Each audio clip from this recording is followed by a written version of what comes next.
It was exactly how I had expected it to be in the beginning. But then I lost my brother and everything changed. He was gunned down for his dirt bike. Stepping outside my comfort zone where it was either you do or you die, that's another level. It's an opportunity to discover yourself again. Does everybody deserve a second chance?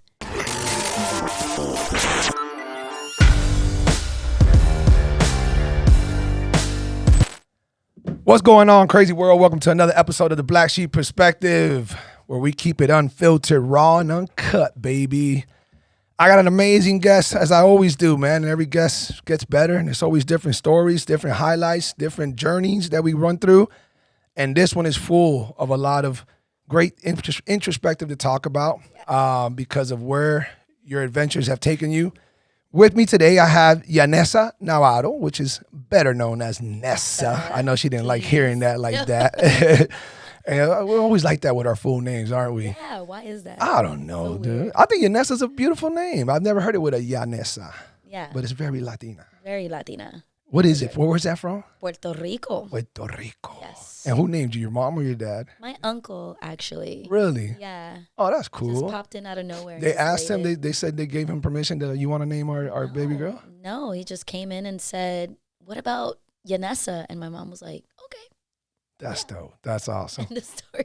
Yanessa, so to give you guys a backdrop on how Yanessa and I met, I was working at Lifetime. I'm not there anymore. I'm not gonna get online and say anything crazy. I wish everybody there the best at Lifetime. It was a fun adventure. Learned a lot. I networked a lot, and came out of that stronger, better than ever. Amen. And there's no reason to talk about the crazy details as to anything, sour from the breakup. But that's how I met Nessa. And when I met Nessa, she was very, just to keep it real, we were talking off camera before we started. She was very standoffish, man. This woman would not fucking talk to anybody. And I was like, but yet I would hear you doing your classes. And I'm like, man, this chick is full of fucking energy, man. Like, she has got some awesome energy. And I would love to hear it. And then I'll hear you, I don't want to say preaching sermons, but in the middle of helping people tough it out to make it through this amazing workout, because you do a lot of like semi-high intensity classes. Well, you're going to tell us of all the gifts that you have, but you're an amazing instructor and you do it in so many ways, and you're fit from head to toe. But you have this great way of expressing yourself during these training sessions where you really help people reach deep down into their souls, into their whatever they can, to like, hey, do another rep. Hey, tough this out. Yeah. Hey, I know it's hurting, but it's going to be better. And then you were just so known for that, to the extent where I literally had people telling me that, bro, my mom goes to Nessa's class and she'll come out crying. Yeah. My dad went over there and he said he almost dropped and shed a tear. And I'm like, what? And so I was very intrigued about you, but yet I was more intrigued because you were stoic. Like, you didn't fucking talk to anybody. And I'm like, how can someone be so giving and nurturing and helping people get, through a tough workout and yet be so like uncommunicative, not too friendly or whatever? But we broke the ice little by little and kind of got to know each other. But through that moment, I started finding out, okay, you just had a lot that has been going on through your life and up until that point. And up until that point, I had just found out that you had just came back from an amazing show. Oh, kind of amazing. Kind of amazing. But it's called Trainer Games, okay? So Trainer Games was basically, I don't know, I'll let you say it. How would you describe what Trainer Games is? How did Trainer Games come to about? And then we're gonna back up and get a little backdrop about you and everything else. How did Trainer Games come? Is this, they wanted to find the next best trainer to become what for iFit? What is that? So Trainer Games is a fitness competition show, a reality show to find the next iFit trainer. The competition was against a total of 10 competitors from around the world, and I got lucky enough to be selected to be one of them. And through the show, I found out that the competition was against myself and not anyone else. And that is one of the biggest premises as to like why we're here, because that experience took you somewhere that you didn't know you were going to go, and it brought up memories and it gave you strength, but it also triggered some things. And this is some of the great topics that we want to bring up, because there's a lot behind that as to why you are who you are and how you help people get through stuff. And then Yeah. you ended up finding yourself in the same shoes that you're always trying to help others get through. Uh-huh. And again, that's why this is going to be an amazing podcast. So, Nessa, tell everybody where you're from. I messed up and I said Jersey, and she was like, no, Philly. We just won a Super Bowl, motherfucker. Philly. You're from Philly, so you were born in Philly. Yes, I was born in Philadelphia, roots from Puerto Rico. My parents are from Puerto Rico. And born and raised in one of the roughest parts of Philadelphia, the nitty gritty of it. You know, Philly is a beautiful place, a beautiful city, but there is a lot of ugly to it, and that's where I grew up in, pretty much. Is there a certain hood or name or city, inner city Well, that you're referring to? It was more like North Philly. Okay. You know, the Badlands, as they used to call it, big, heavy in there's a lot of drugs and violence and just the streets right of Philadelphia. How long were you there for? Was that your whole upbringing? Because I mean, obviously now you're in Miami, and you know I don't want to say your age because I know how women are about that. But yeah, how long have you been in Miami for? In Miami, I've been in Miami for about 5 years, a little bit more than that. And it was straight from Philly that you came over? Straight from Philly, and I've been in Philly ever since. Had you ever come to Miami a few times to fill it out before you decided to make that move? Shut the fuck up. You made that on never been here and you did that. Never, ever, yeah. I just sort of followed, you know, the messages from God and how everything just sort of came together so easily. I just felt like this was what I had to do, to move to Miami, to get out of Philadelphia and start something new, whatever that was. Was there some type of offer, or you just thought, I'm just going to pack and go and I'll figure it out? Or did you apply somewhere? Is that when Lifetime first came with an offer? Yeah, pretty much. It mostly happened during COVID for me, when we were all just kind of like with masks on. And before COVID, I was deep in the corporate world. I was a director for international marketing. So my life was basically in an airplane, going from one country to the next country for marketing purposes and meetings and things. And when COVID hit, everything just sort of stopped. And I had to kind of like rediscover what it is that I wanted to do with my life, because the corporate world, I felt stuck. I felt like I wasn't going anywhere with that. And I started teaching these little classes at City Fitness. Shout out to City Fitness in Philadelphia. And this was during COVID, so we all had masks on, which it was kind of weird. And then a person from Lifetime, a representative from Lifetime, was like, hey, we're opening a fitness facility in Miami. We would love you to join, you know, like it for you to join us. What are your thoughts on that? So I was just like, yeah, packed my bags and I just left, just like that. And everything fell into place so easily, like finding my apartment, you know, just sort of maneuvering Miami, very unfamiliar to me. I've never been here before and don't have a friend or a family member here at all.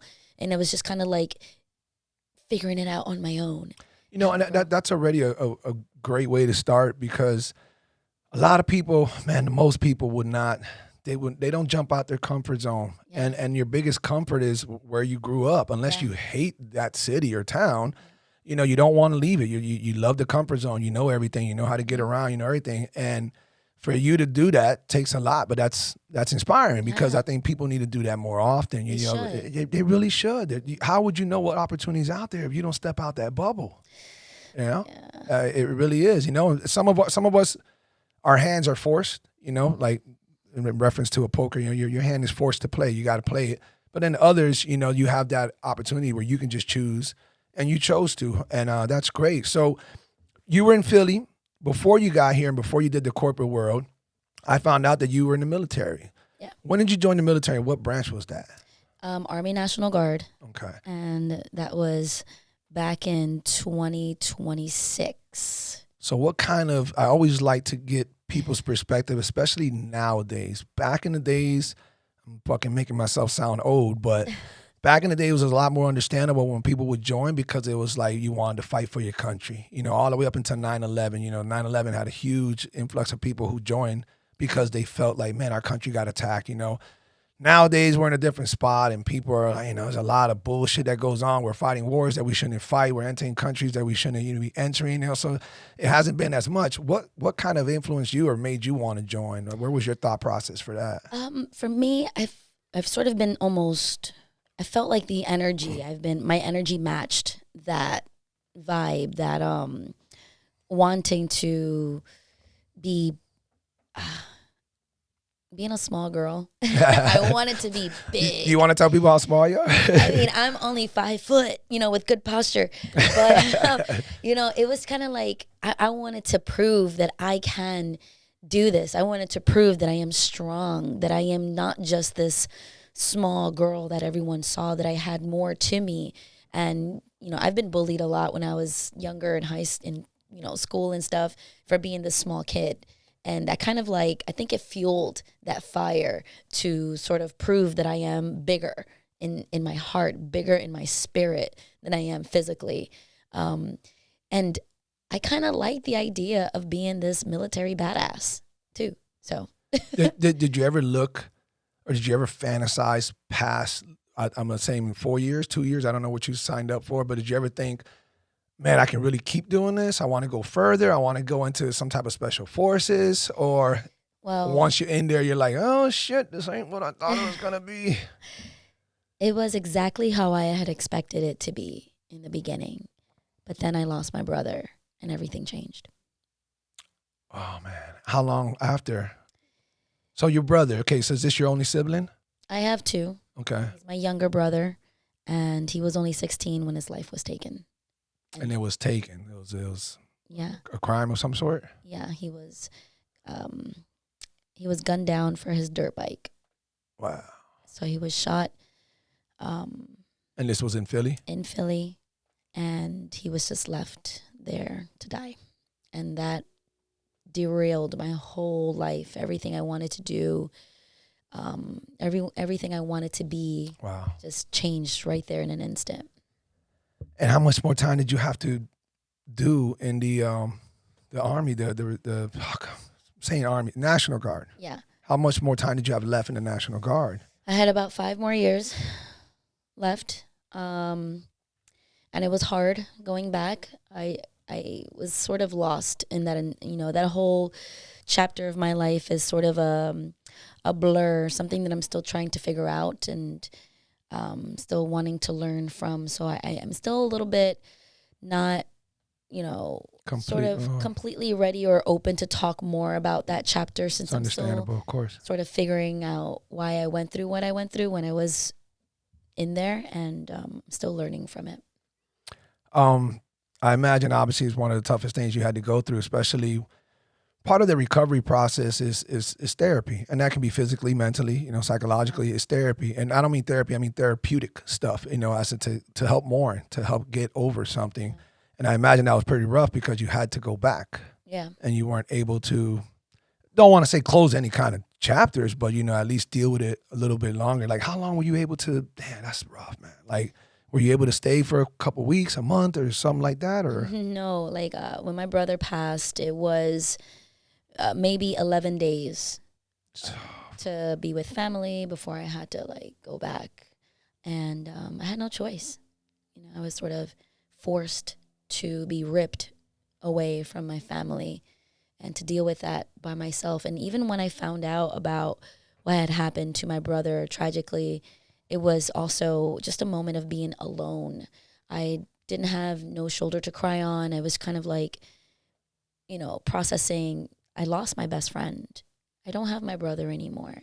I remember that day just sleeping on the airport bench, just with my hands across my chest and just kind of am I dreaming? Is this real? Right. It really didn't come into perspective to me until I got home, and then I opened the door and I wasn't even acknowledged. Everyone was in mourning, and I'm standing there, and it was like if no one was there. I was just this breeze in the wind just going through the door. And so I felt super alone. And ever since then, everything that I've ever done or dealt with, I dealt with alone. I've just been this person who just rather would be alone for a very, very long time. It and when you're by yourself, not trusting anyone, not letting anyone in, people tend to make these decisions and find comfort in the most toxic ways, toxic relationships, bad relationships with themselves, low self-esteem. You know, it was really a very dark chapter of my life where I was trying to find out who I am because I was totally lost after him. Do you feel now, looking back, that that's a major loophole in the Army, in the National Guard, in which they didn't allow you more time? Like, why would they force you so quickly to go back? Is that a rule? Is it you're only allowed? It's kind of like if a woman gets pregnant, she gets she legally gets her paternity leave. Is this something that they just don't provide? Like, is this something that's in the books? It's in the contract. Hey man, if you lose somebody, you only got 2 weeks to go handle that, and you got to come back. Like, is that kind of where it's at? Honestly, I don't know. I don't think I took time to look into it. A part of me wanted to run away. A part of me wanted to disappear and just believe that none of this has happened to me. To say that this didn't happen to my brother, he wasn't murdered, you know. So a part of me wanted to just run far, far away. So, and I think that's the reason why I never really dug into the reasons why they pulled me back so quickly, because I didn't want to be in the sadness anymore. Right. You didn't want to kind of like attack that head on. You were trying to just deal with it as it was. And then when you went back, I imagine you didn't really have anybody too close to you that was in the National Guard to kind of help you with that, because you said everything was done alone. I was all alone, all by myself. And, you know, that chapter came to a quick end. And coming out of that, figuring out life in the real world out of that was just, it was an endless journey of self-discovery, you know, just endless, you know, not having a good father figure in my life, not having my brother in my life anymore, not having any, you know, male figure to show me what a man is supposed to be like, entering into the most toxic relationships I have ever. I mean, I look back at that woman, that girl who was figuring it out, and I praise her, I commend her, I worship her for going through these things and just being able to fight through it and figure it out. I don't punish her. I appreciate her, because that version of myself that's been through those horrible things made me who I am today. Said I had to go through that to be who I am, to be the strong woman that I am today, to be able to use my pain to inspire people, to be able to say that what I've been through, even though you don't know what it's like to be in my shoes, at least you can understand how it might have felt, because you know sadness, you know joy, you know what it's like when someone feels proud of you, right? And those are the things that I connect with people with, because every human being knows what emotion is, even though I don't know what you've been through. But my life has been a roller coaster of just punches and wounds and stabs in the back and just a lot of things, which is why maybe I do come off very stoic. I do come off very standoffish, because I let my vibe attract my tribe. Exactly. I no longer go out and try to be friends or try to fit in nowhere. Right. It don't work like that for me no more, because I've been there, and it's just not, it doesn't work for nobody. So since I came off very standoffish to you when you first met me, there's a reason for that. I let my vibe just attract who's meant to be attracted by it. Sorry for the interruption, guys. But here's your friendly reminder. If you really want to show love and you're really digging this podcast, as well as the other ones that I produce, please don't forget to hit that subscribe button, push that like, and why don't you share this with a friend or family member? Appreciate all the support, and let's get back to the podcast. Now, you're a very intelligent girl, and I know that you know better, and anybody out there listening would probably be like, why didn't you reach out to somebody? Why didn't you? Okay, well, she didn't have friends. She didn't have friends here. She lost her brother. That was her best friend. Mom's is probably going through some shit. You're kind of stuck at the National Guard.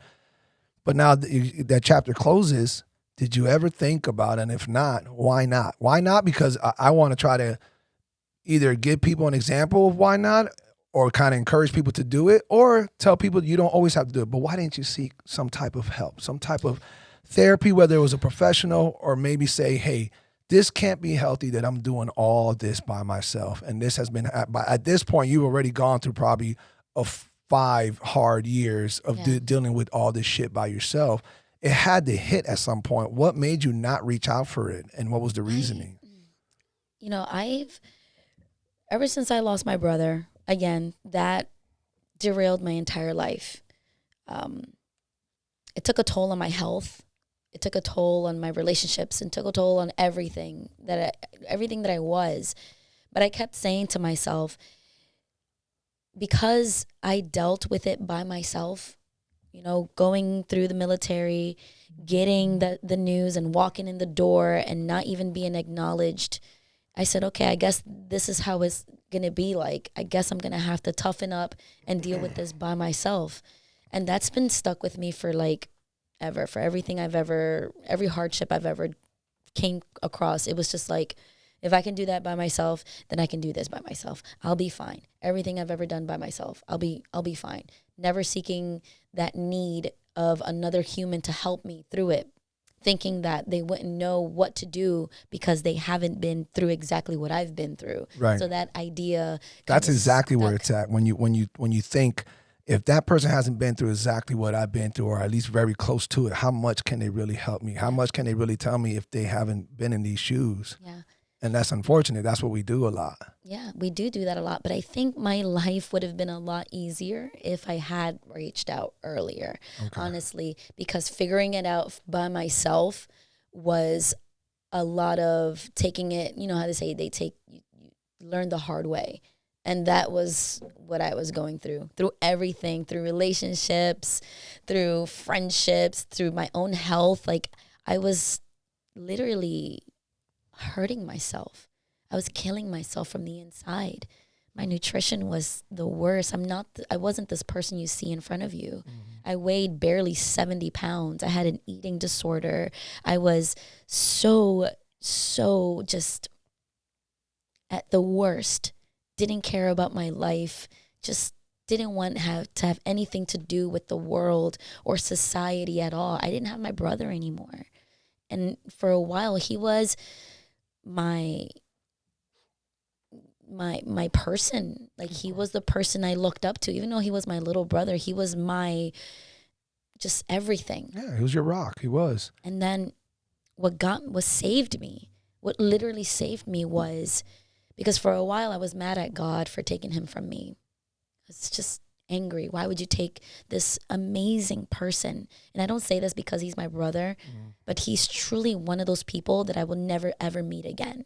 Very unique, very smart. He had the gift to see the good truly in everyone. He had that thing about him where he saw humanity.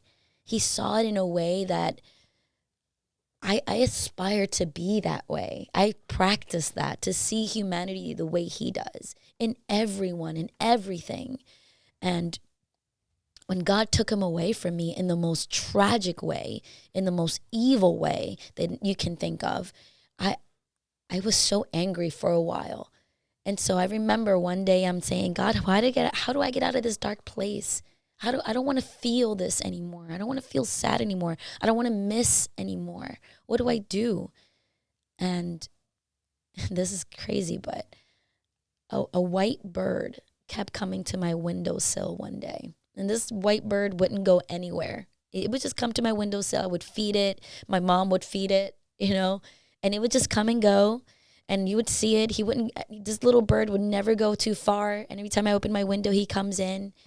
And at that moment, I made the choice to absorb my brother's soul in my body and say that I'm living for two people now. I have two souls in me now. And I still believe that. I like that. I really, really believe it. So everything I do is now to benefit my life, to benefit my body, to strengthen my body, to increase my health so I can last a long time, so I can hear new songs and taste new foods and experience new things and visit new places in the world, because I feel like he's living through me now. So my brother is still alive in me. Right. And with that belief, it saved my life completely. overnight, it just changed. I started to be healthier. I started to exercise. I started to read. I started to meditate and journal and all of these things. And I never sought therapy. I just made that choice. Now I know a lot of people's not going to wait for that moment. But I knew that that was my moment because ever since I made that decision, the bird never came back.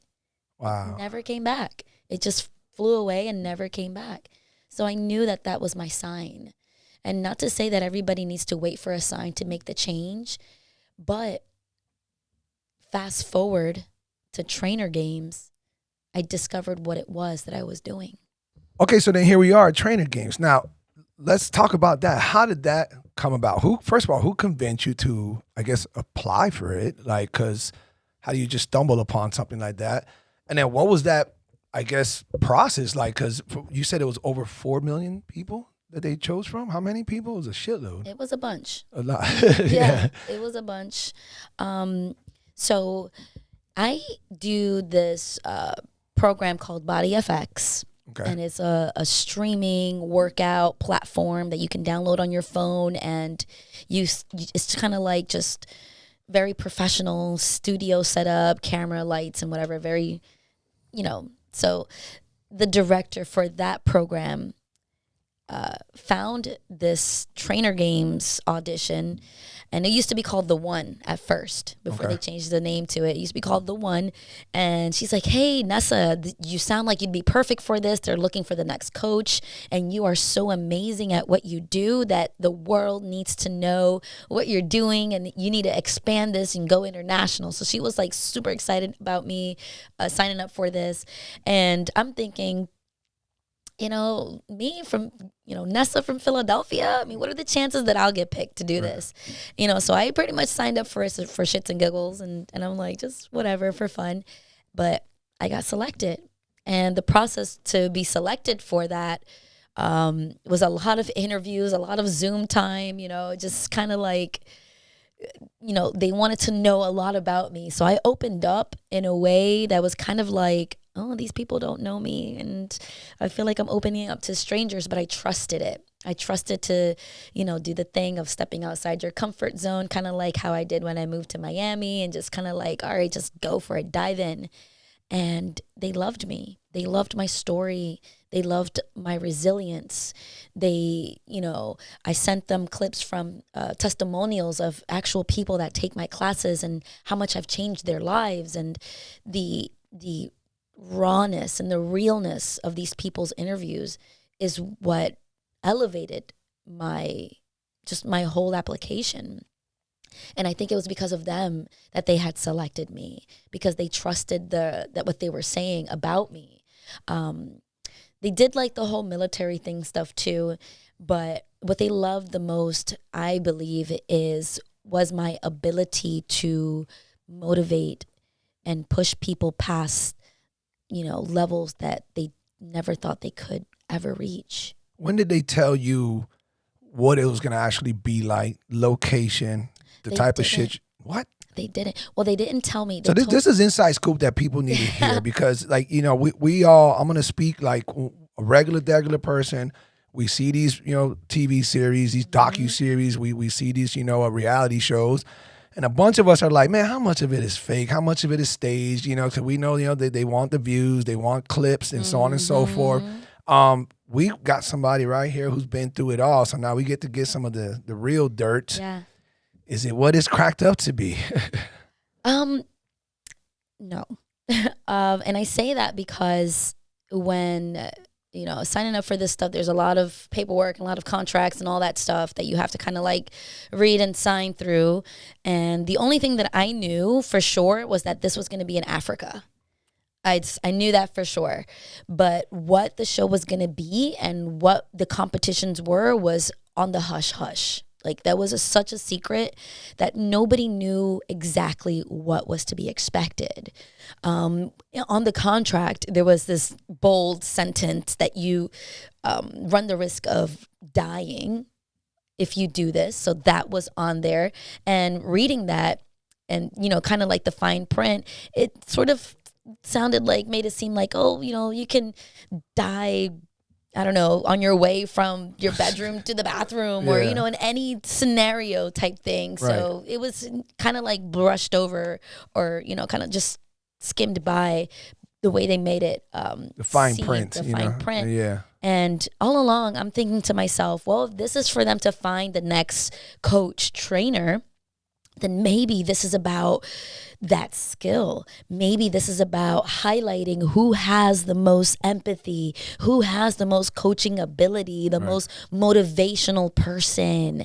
And I'm thinking maybe I'll be out there coaching different cultures, different modalities, different languages. Like, how do I do that? You know, maybe that's the challenge. Maybe that's what it's going to be like. But it wasn't at all. It was one of the most unsure, uncomfortable, just, I don't want to use the word scared because I am just a fearless type person, but there were moments where my heart was shaken of the things that they had me doing. To step outside my comfort zone was not even close to what that meant to me, what I thought that meant. Stepping outside your comfort zone for me meant moving to Miami, not knowing anyone, taking a risk. For me meant signing up for a reality show, you know, taking a risk. But stepping outside my comfort zone where it was either you do or you die, that's another level. What was the first reality check that I was like, oh shit, this is gonna be some tough shit? Like, how was your living quarters? Like, when did they present that to you? And then how much faster after that was the first challenge? Okay, so when I arrived to Africa, there was a sort of a pause in the beginning, kind of like, I guess they were getting things together where everybody was separate in their own little rooms and stuff. So it was a while before the show actually started. They had us go through these tests. And even during the tests, I'm thinking, okay, why are we doing these types of tests? Like making us swim out in the ocean for a little bit.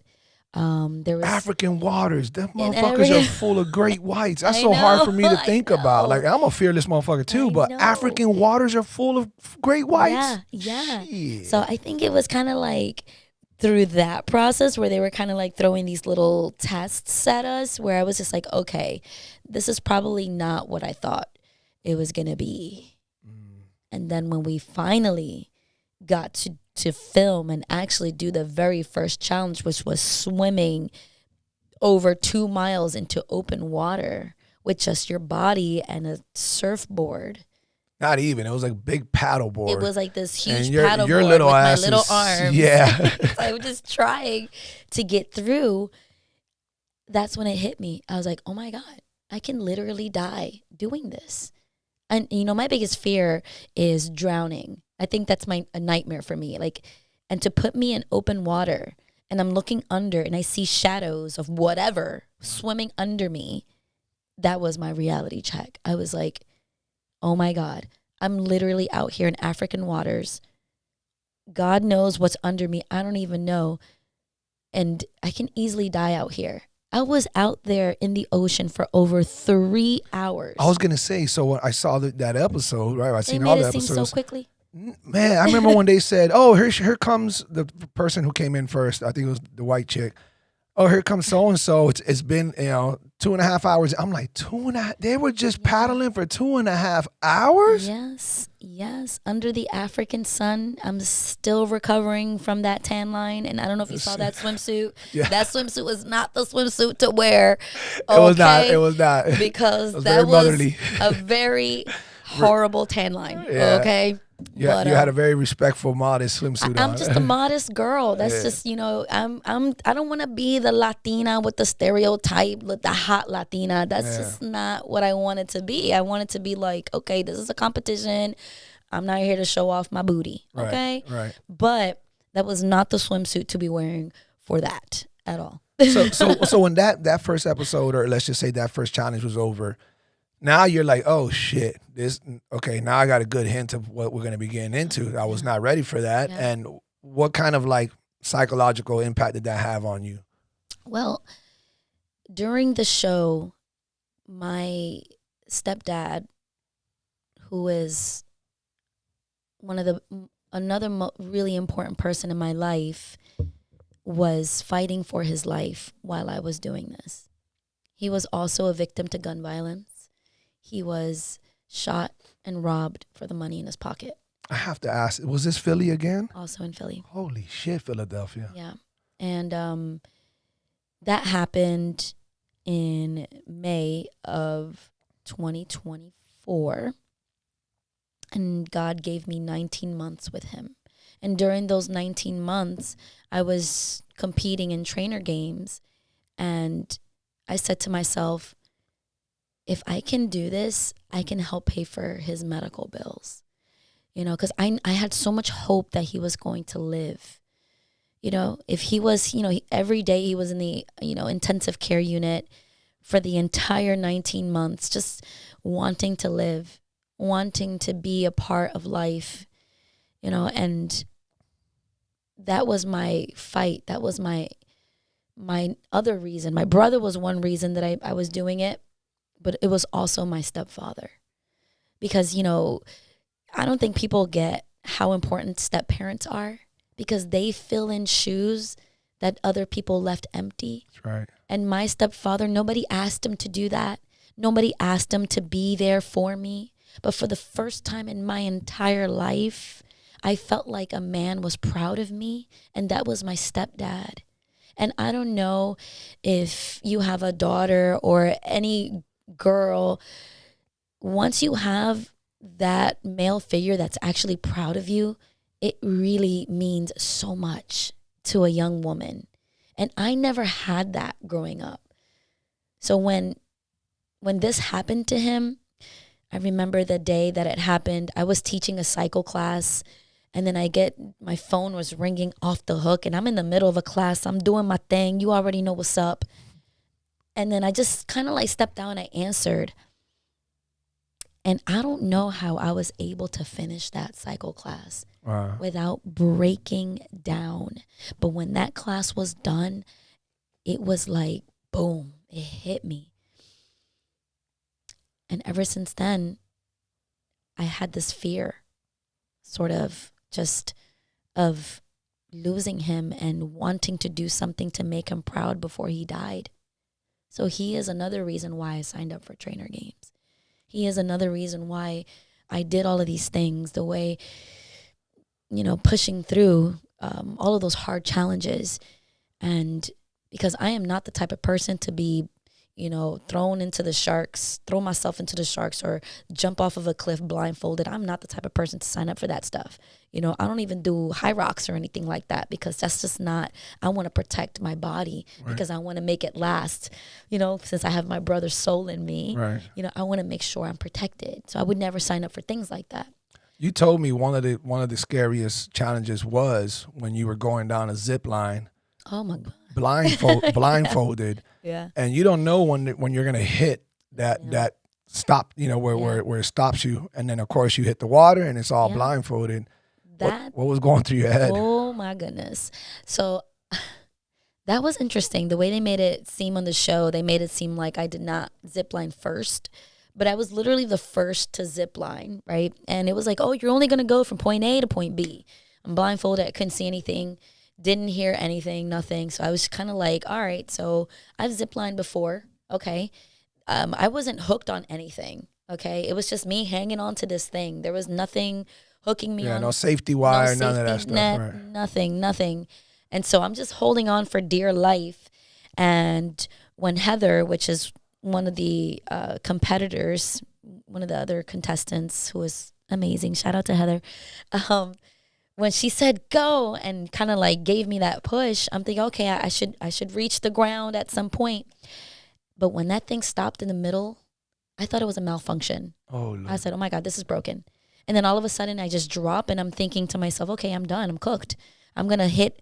There goes that fine print. I'm about to die. Yeah, right. I'm thinking, does my health insurance cover this? I don't even know. I'm going to die. I'm going to hit the trees. A branch is going to go through me. That's what was going through my mind. I felt like it was in slow motion. It was the longest fall of my life. And so when I felt water under me, it was like a sense of relief, but also I was pissed off because I was just like, How dare they do that to me, to tell me that I'm going to zip line from one point to the other, but trick me and just have me drop in the middle of this thing. I was so scared, but I'm also thinking, you know, Nessa, don't let your emotions take control. You're in the game. I was ready to take that blindfold off. I was ready to be angry, but it took me a moment to kind of like collect myself in the middle of all that chaos and just say, you got this. Keep your cool. You got this. And they didn't show it, but I was kind of like floating for a little bit in the water, kind of like just floating with my blindfold on. And I'm sure it was a beautiful scene. I can hear the waterfall, and I'm just floating, just kind of like meditating and praying and just kind of collecting myself before I really are like, all right, game on, get back into it. But it really took me a moment to kind of like gather my thoughts and not let that anger take over. Sorry for the interruption, ladies and gentlemen. But if you're really liking this podcast, as well as the others prior to it, please do not forget to hit that subscribe button, push that like, and go ahead and share this with some friends and family. Thank you for all the support, and let's get back to the podcast. So minus the physical part, trainer games really challenge you psychologically, emotionally. Oh, yeah. And it made you reach back into, I guess, dark times or dark challenges that you had to overcome prior to that. Yeah, it did. And did it re-trigger it, or that's what helped you, or is it both? Both. Yeah. So when a human is put in a very tough situation, they have to say to themselves, will I be defeated by this, or will I use this to motivate myself to get through it? I'm not the type of person to be defeated by anything. So what I kept doing was opening old chapters in my life to say, if you can make it through that and be who you are today, then you can make it through this. And also just thinking about, if your stepdad is in that bed fighting for his life, you can do this for him.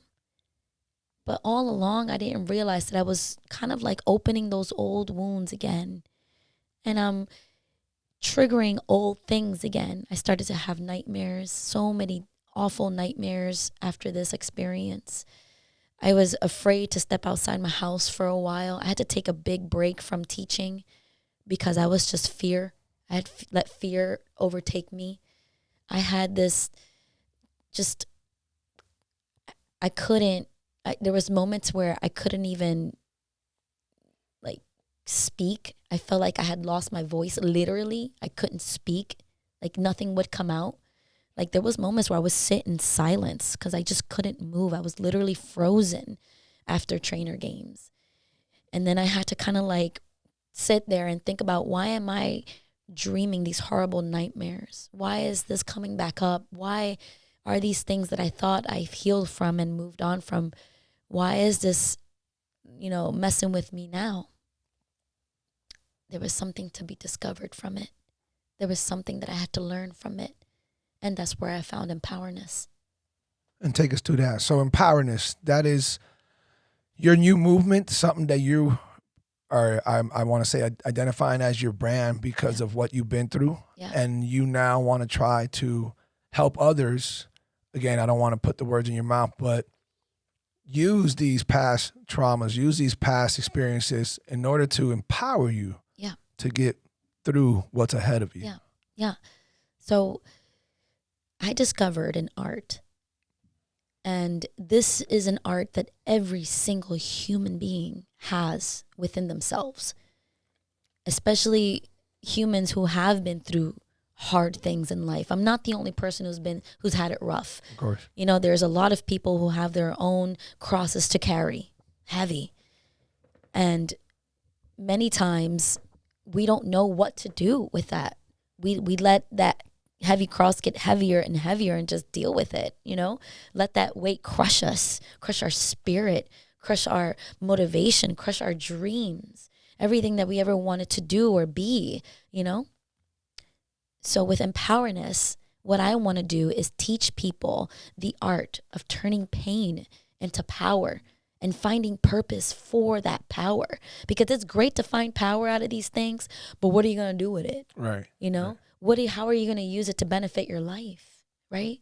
So I want to teach people how to do that through that desire of just being so healthy, that desire to be unbelievably strong, mind, body, all combined, that feeling of fear, using that feeling to overcome any obstacle that comes your way, any situation that comes into your life. Because as long as you got a pulse in your veins, shit is still going to be thrown your way. Right. Every day. You know what I'm saying? It's never going to be an easy road. That's just life.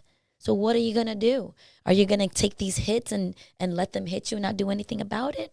Or are you going to use it to build your life, to become who you are meant to be and break down who they told you to be? Every human being has been brainwashed and molded to be something that they were not meant to be. But hardships and trauma brings out the realness in them. That's right. Who they're meant to be. Oh, this is who I am. All right. Okay. How do I use this to live my life, to rebuild myself? So that's what empowerness is. That's a difficult task, Nessa, to try to, I guess, convince people to take on some type of adventurous protocol in order to help them deal with, past trauma. I know this is all fresh in you, and I know that you've been, compiling this as of recent, and I know that you gave your homegirl a shout out, and you got stuff to tell us about, when you went to Costa Rica, and I can't wait to hear about that. But how do you convince somebody? Like, hey, I need you to follow my guidance. I know you've been through a lot of pain. I'm not a professional, as in my master's or doctorals in psychology or psychiatry. I'm not a psychiatrist, but I truly feel like this would help you. How do you present that to somebody? What is it that you want to kind of tell them? I think you should do this, and if you allow me to, I'll help you get there. It's not anything that I need to convince people of. It's not. It's something that they need to discover for themselves. If there's a person out there that's listening and says, I've tried everything on the book. I've seen a psychologist. I did the ashwanga, whatever. What is it called? I don't know. I love it. I want it. All the stuff that people are getting into right now to find healing. People want to be healed. Yes. They're trying their best to find it on the outside, when all along they had to find it within themselves. Right. I've been there, and that's why I speak to it. I've hit rock bottom more times than I can talk about. I've been in that dark place. I've been in that place where I was looking outward for a solution. I was looking outward for healing. But the entire time I had to look inward. I had to look at my past traumas and figure out, why was I there? What was there to learn? Why did God put me there? Why did I have to deal with this? Why is this so painful now? Why am I still feeling this? It was to dive inward and figure out, because there is something to learn from that. There's a power to grab from that. And every situation is different.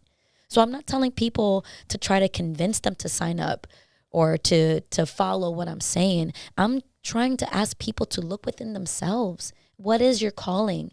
And what's it going to take for you to open up your empowerness? What's it going to take to open up that art and actually use it? Put it to practice into your life.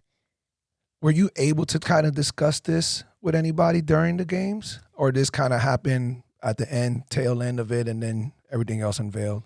Well, what's interesting about the games is that, everything that I talked about was completely erased from the show. Everything from my brother, his story was completely erased from the show. My father and his drug addiction and his alcoholism, and how that kind of his absence really bonded me to my brother even more. That was erased from the show. My stepfather dying, fighting for his life, erased from the show. And I don't know why it was all erased from the show, but I kept telling myself maybe it wasn't their story to tell. But at the same time, it has me kind of wondering, why? Why was that taken away from me? Yeah. Why was every other competitor's story was highlighted, but why was mine dimmed? And I don't think I'll ever know why, but I am so grateful that I found Empowerness at the end of it. Because I didn't know what I was doing. I didn't know that Empowerness was what I was doing during the show.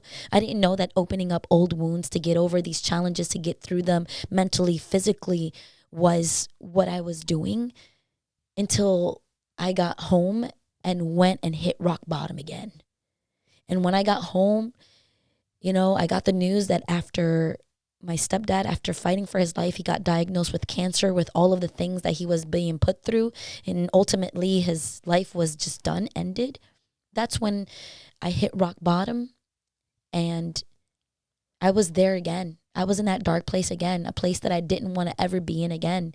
Just knowing that how much hope I had fighting in trainer games to win, you know, and all of the things that I had to overcome in order to get to the next level, to the next round, was because of him. I can't even watch the show. I haven't watched the show. Wow. I haven't, because I can't see myself with so much hope, knowing that right now my dad is gone completely.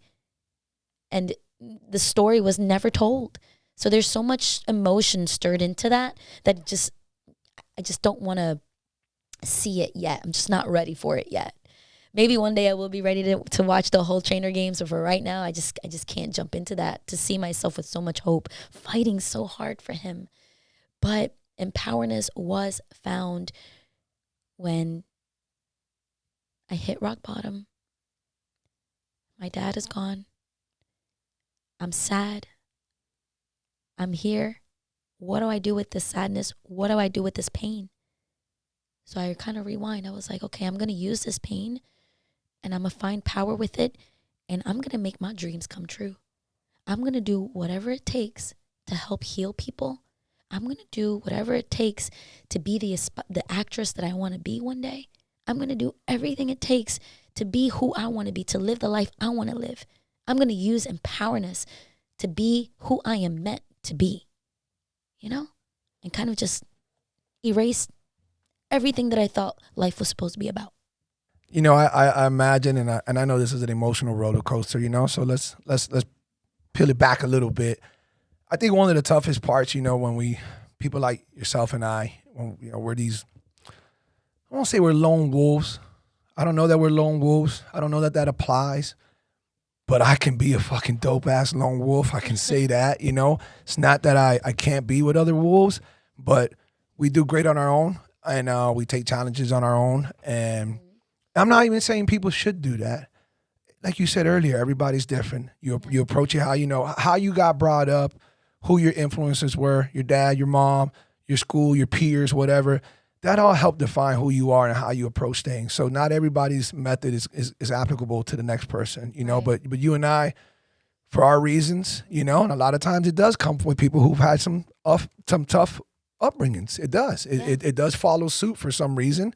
And we share that in common. But it is always great when you have some people to bond with and some people to, you know, get friendly with, maybe open up with. And I feel like that might have been one of your toughest problems to deal with while you were on the show, because you didn't have friends to open up to. Like, Did you get cool with anybody there? Did you open up at all? Did you make some friendships? Were there some fucking dickheads and some, you know, this and that? Because that's the part that other people don't see. You know, I know you personally, and I know you're an amazing person. Now people are get to see that.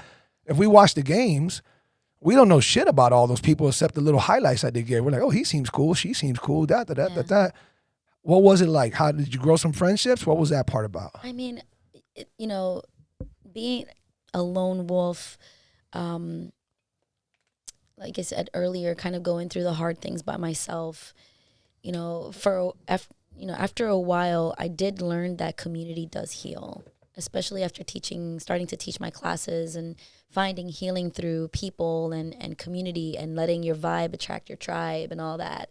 So I went into this with that same energy. Like, I'm going to let my vibe attract whoever's meant to be attracted by it and filter out who's not, because I didn't want to let imposter syndrome get the best of me, being in front of the camera, trying to be like somebody I'm not just for the likes and whatever. That's just not, I've never been that way. I've never been a person who seeks the spotlight or seeks attention or, you know, for clout or millions of followers. I've just never been like that. So I came into this exactly as I am, exactly who I am. And I got to make some friendships. I specifically with one person who was sadly the first person eliminated from the show. So I didn't get that much interaction with her, but we bonded through our faith. She made me feel comfortable or safe enough to tell her my story behind, outside of the cameras and things. And we grew close together, so close that she had been so kind enough to invite me to her beautiful, beautiful villa in Costa Rica. And this was one of the, I cherish this moment with her because I got to learn about her more. What's her name? Her name is Heather. Heather. Shout out to Heather. Shout out to my girl Heather. And I love you, Heather. And, I was just very lucky to meet her through this experience. Now, for the other cast members, there were a few that I was just like, okay, if we were in the real world, I would probably never talk to you type vibes.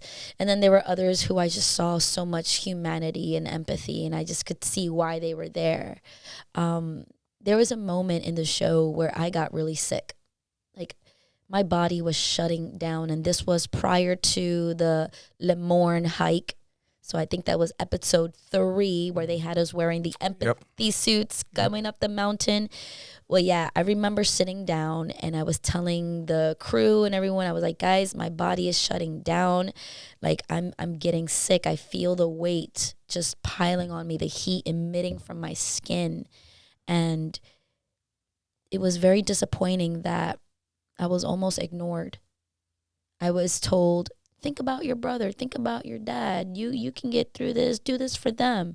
Instead of, giving me medical attention right away. Right. It was like the show comes first. Of course. And then her health, and that for me was just kind of like, that's not my belief. Right. I would never sign up or ever do anything if my health is not top tier.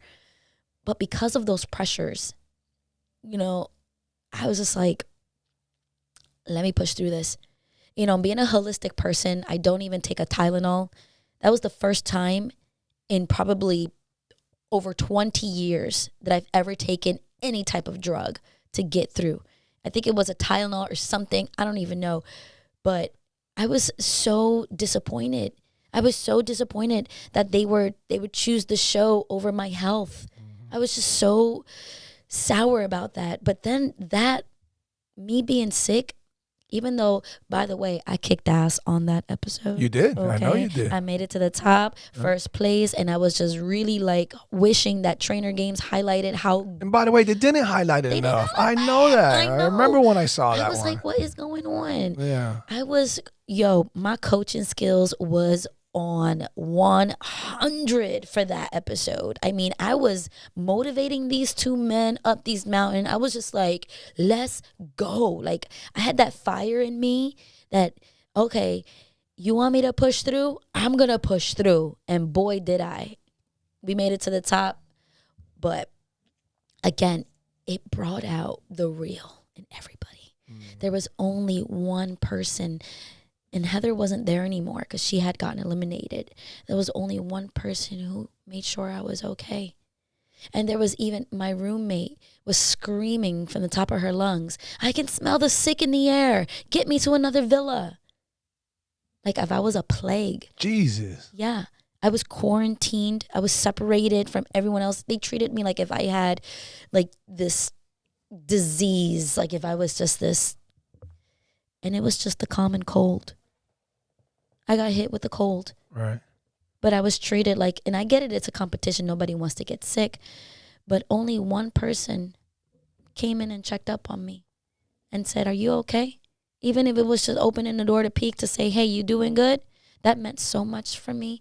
I was already feeling like I was just like nothing. I don't know have you ever felt like that? It's just a really bad feeling for a person to feel like that, you're giving your all, you're on this show, you're putting everything that you have to this show. And yet they make you feel irrelevant. Yeah. Right, make you feel irrelevant, make you feel like nothing. Yeah. And by the way, the whole sick thing was also erased from the show. And this is reality, right? People get sick. Right, why wouldn't they put it? Yeah. Why would they put it? I don't know.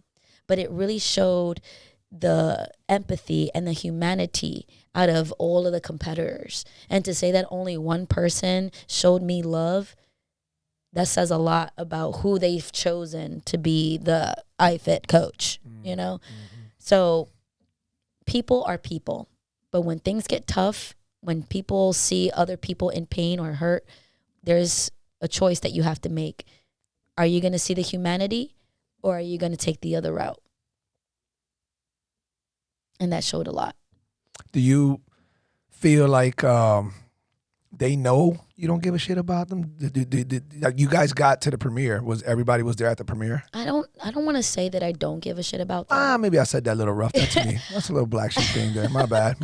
I don't want to say that, but the obvious connection wasn't there. The obvious connection for me.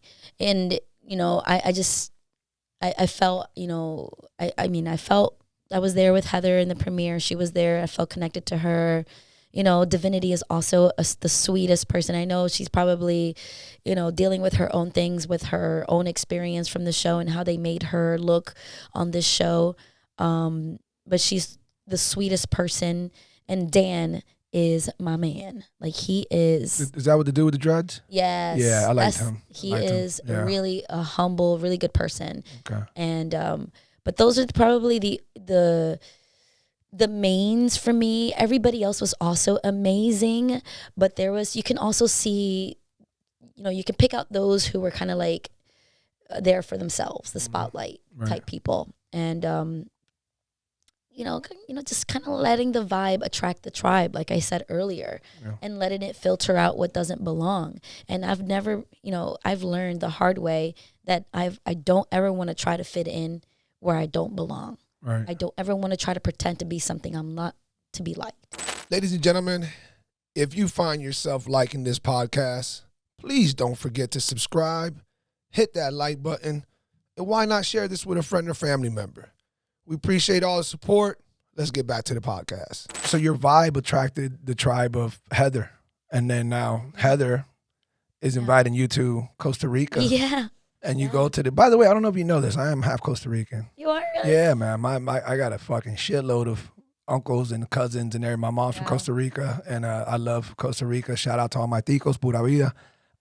Can't wait to go visit my peoples again. I got to get over there. Talking about this, I got to get over there and visit my people. But tell us about Costa Rica. How was that experience? What did that do for you? So it was interesting. When I discovered Empowerness, I was, you know, I felt Heather was the first person that I talked about it with. And I was just like, you know, I would want to do a adventure retreat and invite people to discover the empowerness within themselves in, you know, sort of the same experience that I had in trainer games, but not to that extreme. Right. Obviously, I'm not going to have people risk their lives or anything like that, but to push themselves past limits they didn't even know they had within themselves, especially those who are feeling stuck in a hardship, who are feeling stuck in those type of emotions in that dark place, in that rock bottom. And she told me about her beautiful brand new villa in Costa Rica, and she invited me over. And then that's where she had the conversation with me. She's like, Nessa, I would want you to have your retreat here. Wow, like, I think you should come to Costa Rica and experience what it is over there and how beautiful it is. And it was everything that she said it was. It was beautiful. It was a perfect balance of adventure and joy and peace. It was just the perfect blend of everything that I want to bring out in Empowerness. And these adventures are things that are doable for people, like mountain biking, hiking, you know. So you want to, I'm assuming, so your method is you would like to encourage people to push past physical challenges they normally would not do. But you want them to do it in a beautiful scenario of some sort. I know that Costa Rica would not be the only location, obviously. Yeah, no, but it's going to be everywhere. Right. But I'm assuming this is the methodical approach to it. Encourage people to, let's push you through some physical stuff so that you are going to struggle, but we're not going to put your life at danger. We're not going to put your health at danger. But we want you to experience that you have to overcome this because of what it'll do for you in the long term in life. Yeah. It's an opportunity to discover yourself again. not to escape from yourself or to find some other new thing about yourself, is to discover who you were the entire time. And I think that if people find a community to motivate them and guide them through hard challenges, right, it'll allow them to unlock their empowerness, to say, oh man, this is hard for me to do, but because I've been through these hard things before, and I'm using that hardship and I'm using that pain to get through something that's in front of me right now, it says something about my resilience. It says something about my capacity to push past, to do hard things, you know? Of course. And it's not all going to be like, oh, I'm going to kick your ass on this retreat type thing. So I'm not saying that it's going to be something that's going to really, be super challenging, but how often are we able to mountain bike up the top of a mountain to a beautiful view? How often are we able to do it with a motivator, a communicator who's going to encourage you and inspire you to find that drive, find that fire within yourself to get it done, to get to the top, right? And not only that, to find community of people who get it, to people who understand what it's like when things suck, heavy, who knows what it's like, what it feels like to overcome it, to find that new power within themselves and how to use it, right? And finding joy. I mean, there's going to be catamaran tours. There's going to be workouts on the beach. There's going to be meditation under the stars. There's going to be healthy food from just different cuisines, personal chefs. Like, it's going to be an epic experience. That sounds fire as fuck. Matter of fact, if you need somebody, put me on staff, okay? Put me on staff. I would love to help out with that. Yes. And I know that just like any business, not that you're really approaching this like a business, but it's just like any business, that there's moving parts, your website. I know you're working on a bunch of things, but it's all in the ball is moving. Yeah, the ball is moving. The beautiful thing about this is that the more I talk about it with certain people, the more people want to jump in and help. It's like they want to get on this healing vibe. Right. Everybody's looking to heal. Everybody's looking, for something to heal from. And everybody wants to jump on the next thing. How else could I help people heal? And it's so beautiful because I'm not doing this by myself. It's a whole team of people getting together and putting what they do or what they have into this pot of Empowerness, the Empowerness retreat. And things are stirring up and things are growing. And I'm just so excited to launch it already. But I just want it to be so stable, so sturdy that when anybody jumps on it, they have nothing but great things to say about it.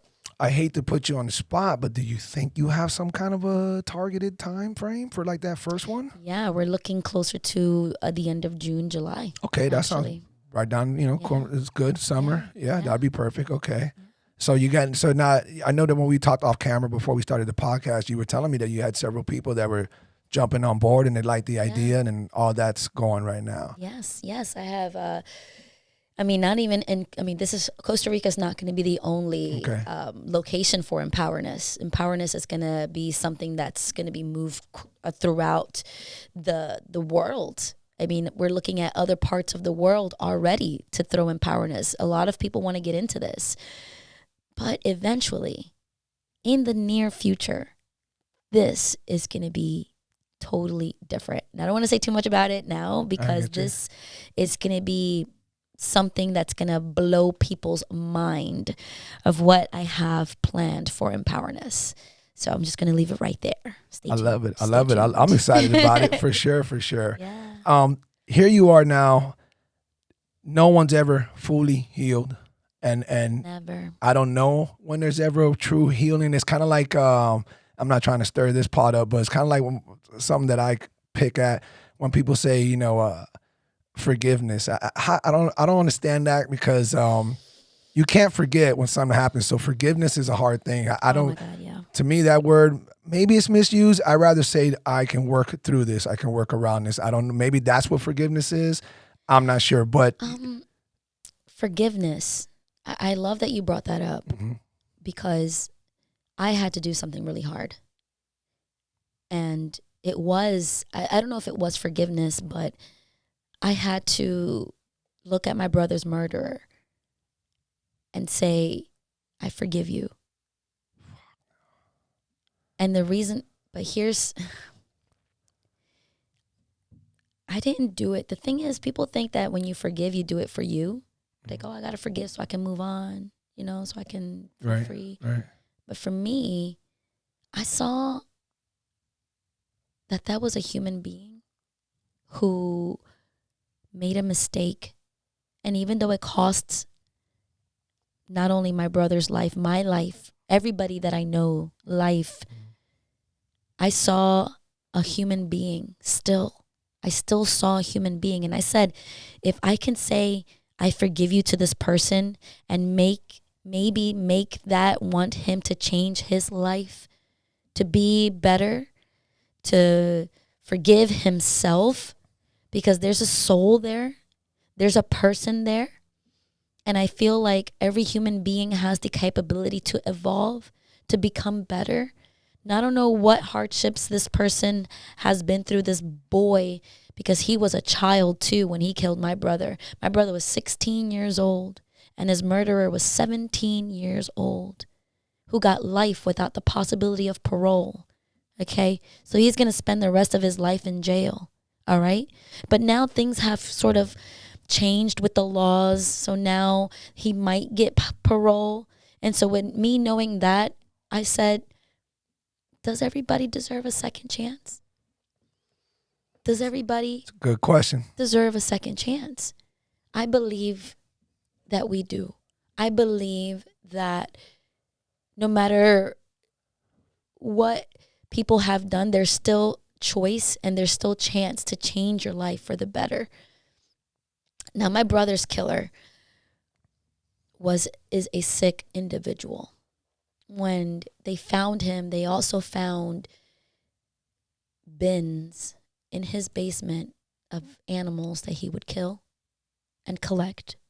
A lot of these animals had collars, dogs with collars with names. Yeah, people's pets. People's pets. So he had a problem.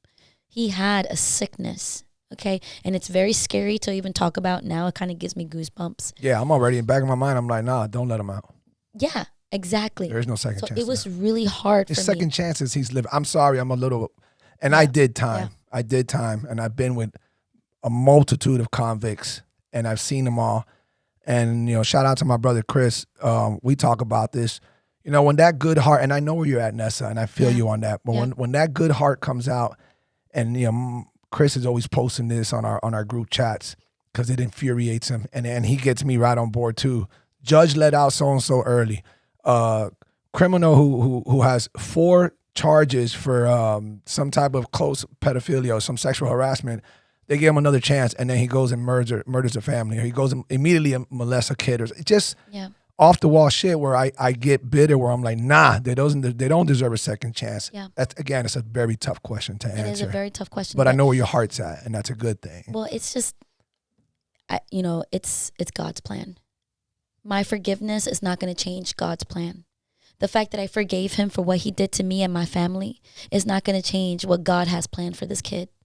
You know, he's sick. He's done things. He regrets it. But what I have, my say has nothing to do with what's going to happen to his life, because that's God's doing. But the fact that I gave him that little piece of hope was enough for me. If I can give you a little piece of hope to say, hey, I forgive you, and I hope that with this little piece, you can change your life for the good, I feel like my job is done. I can move on. You know, I have made peace with it. I have my brother's soul in me now, so I'm living for 2. So I wish my brother was here. I wish he was here every single day. I wish that this never happened in my life. I wish my stepdad was here every single day. I wish that never happened. You know, for anybody who's lost a loved one or or even a loved pet, I wish that never happened. But this is God's plan. And that's why I'm huge in my faith now. Whether you believe or you don't believe, that's up to you. But I just know that God has a plan for each and every one of us. And whether you do good or you do bad, that's nobody's say. There's nobody else to judge. El Señor arriba has the final say. So all I can do right now is focus on my path, focus on my journey, tell my story in hopes to heal other people, work on empowerness in hopes that people will listen and find that that art is within themselves too. My hope is that I want to help people understand that humanity, sky is not the limit. That because not even the stars or the galaxy or the universe can comprehend what humans can do, can comprehend how far you can take your life, how much you can change. So whether you've did something as horrible as what this Eric Smith, that is his name, and I'm not afraid to say it anymore, what he did to my brother, I believe that he too can change his life. Well, Ness, again, I commend you for being like that. You know, you have an amazing heart. You've been through a lot, and I connect with you on that because I've been through a lot too, but definitely not losing family members like that. But I love that your heart is so big that it's willing to forgive, and even if, and I'm not challenging you on this or questioning it, but even if you really aren't forgiving, but you think you are, I think that what's more important is you're making the effort in order for the right reasons. You're making the efforts in order for positivity to possibly come out of this, and that is what I really commend you for, and I think it's dope. I think it's dope that you said that. Even if you don't think that you're forgiving, but you're like trying, I think that's also huge. Yeah. Because what if I really don't feel that? I still question it. Don't get it twisted. I still question: do I really forgive him? Am I really? That's still a question in the back of my mind. But the effort to trying, right. And not even for selfish reasons, just to help somebody else be better. That's, for me, is a win. A win is this podcast. And a win is, and I mean that. A win is, you opening up like this and letting us into, something that's deep, something that definitely plays a significant role in your heart and in your mind and in your life. Yeah. And even though it has been filled with a lot of, trials and tribulations, I see the greatness that's coming out of it, the empowerness that's coming out of it, and I am 1,000% sure that you're gonna kick ass with what you're doing. Yeah. I really am, and I want people to chime in and help out however they can. I know you don't have the website up yet, but you do have your IG, and I know you're not big on IG, but people are going to want to reach out. People want to reach out when they see the podcast. People are going to want to communicate with you. They love to reach out to people like you. I do want to be more, just being able to give feedback on social media. So I would love for anybody to message me. I am also in a running for another competition to be Miss Health and Fitness of 2026. And there's a whole reason why I'm doing this. So, but I'm going to need votes for that. So if anybody wants to hear more about why I've decided to do another competition for Miss Health and Fitness, there's so many reasons to it, and you can find that all on social media. Okay, and then how can they follow you on social media? What's your handle? My handle is Empowerness. Just the way it's spelled. Empower and then Ness. Yep, Empowerness. What a great way to put your name into that thing. Like I love it. You like that? What? When I told my friends that I was going to have the podcast with you, I told them, they're like, oh, what's her story? And I give them the whole background. And then when I said, yeah, and then she's starting this, this great movement called Empowerness. And they're like, oh, I like what she did, that Nessa, Empowerness. Yes. Nah, that's right. Hey, man, that's marketing. That's really dope. It is. Yeah. But so you guys can follow her on Empowerness, spelled exactly how it is. Yeah. If for some reason, because she's a busy girl and she's not hardcore on IG, I know she's trying to get better at it. I'm going to get better. Hit me up and I'll fucking hit her up personally. I'll send her, because we're not going to put her phone number out there in public.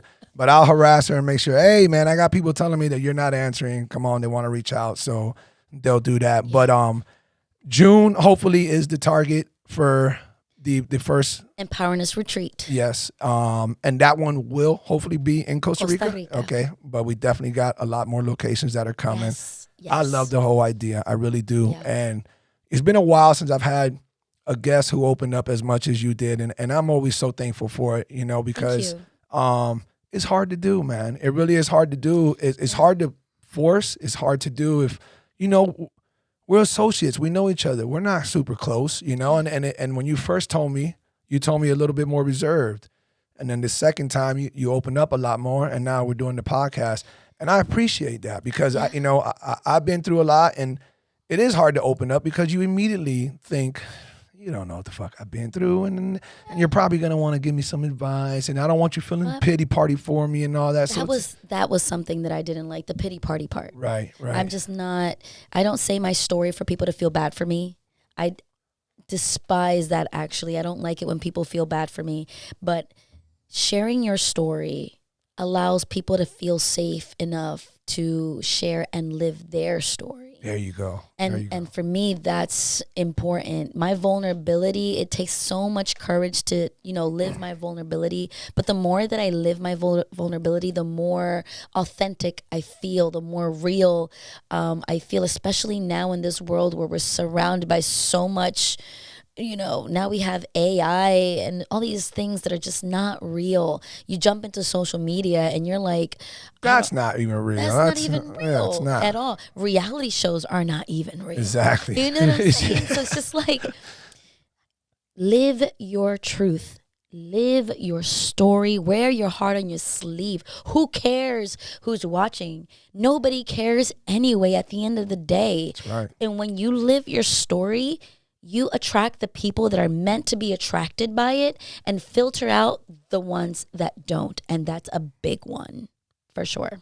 If you guys apply that in life, you will have a more prosperous life. Amen. You really will filter out a big bulk of the bullshit. You're always going to have to deal with bullshit, but you can definitely minimize it when you do exactly what you just said. Yeah. And those are great words of advice. Yes. And again, I appreciate everything you said today and how you opened up. And we'll do a follow-up. We'll do a follow-up in the future. After you do that first retreat, maybe a second one, or maybe right after the first one. Who knows? Bring you back and we'll talk about it and see how everything's going so we can help push this movement. Okay? Yeah, for sure. Guys, don't forget, man, please show your love. If you're not subscribed yet, subscribe to the podcast. Make sure you hit that like button. And if you really want to show some love, man, share this with somebody.